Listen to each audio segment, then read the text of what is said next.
O assunto do Andreasa hoje é a decisão do Supremo que impede operações policiais no Rio de Janeiro durante a pandemia. Esse é um assunto tão delicado, tão polêmico, porque envolve saúde pública, mas envolve também meio que um salvo-conduto para que a criminalidade haja livremente, sem temer uma operação policial nas zonas de conflito, digamos assim, do Rio.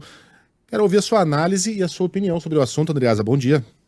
Bom dia, pessoal. Temos tratado aqui no Rio, com muita atenção, aqui no jornalismo local, desse assunto. Mas tem uma natureza nacional que justifica a expansão do debate. Porque esse é um caso exemplar do poder da Suprema Corte no Brasil, do Supremo Tribunal Federal. E de um poder que faz, chamemos assim, engenharia social, que interfere na vida das pessoas. Eu não duvido, e tenho falado sobre isso, de que o ministro Edson Fachin e aqueles que o acompanharam, para formar maioria no Supremo Tribunal, tenham agido com boa fé, com uma boa intenção. Não tenho dúvida disso. Mas vejamos na prática o efeito imediato da determinação do Supremo Tribunal Federal, ainda na fase liminar, ainda quando era apenas uma canetada do Fachin. Qual foi o fato deflagrador da ação acolhida pelo Supremo Tribunal Federal? O caso do menino João Pedro. Vocês se lembram desse caso? Uma barbárie. Uma ocasião, e não é a única, em que a polícia, sim, assassinou um jovem negro numa favela do Rio de Janeiro. Eu fico muito à vontade porque duvido que alguém tenha batido mais na polícia nesse caso do que nós aqui. Especificamente aqui no Rio de Janeiro, eu e Rodolfo Schneider. Um crime, uma barbárie. Mas, vejam, caso João Pedro. Logo depois, a liminar de Edson Fachin. E o que ocorreu? Em decorrência da liminar bem intencionada do ministro Edson Fachin. Por causa da decisão do Supremo, a reconstituição do caso João Pedro, daquela barbárie, não pôde ser feita. Que tal? A decisão do Supremo, a canetada desde lá de cima, de Edson Fachin, bem intencionada, por causa do caso João Pedro, na prática resultou em atrapalhar a investigação do caso João Pedro. A decisão do Supremo, na prática, atrapalhou.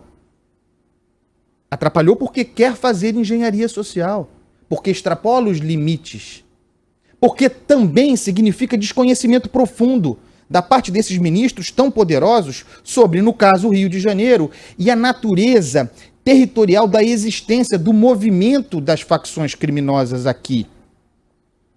De modo, portanto, na prática, a decisão de Edson Fachin, acolhida, formando maioria pelo corpo do Supremo Tribunal Federal, na prática, significa que, ao proibir operações policiais em comunidades durante a pandemia, informa aos bandidos, aos criminosos, que eles estão livres para atuar.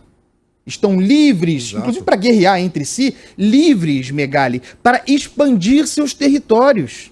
Isso é o que a decisão do Supremo informa. Vejam também o caso, porque é preciso considerar também a milícia, não são apenas traficantes. Veja o caso de policiais corruptos.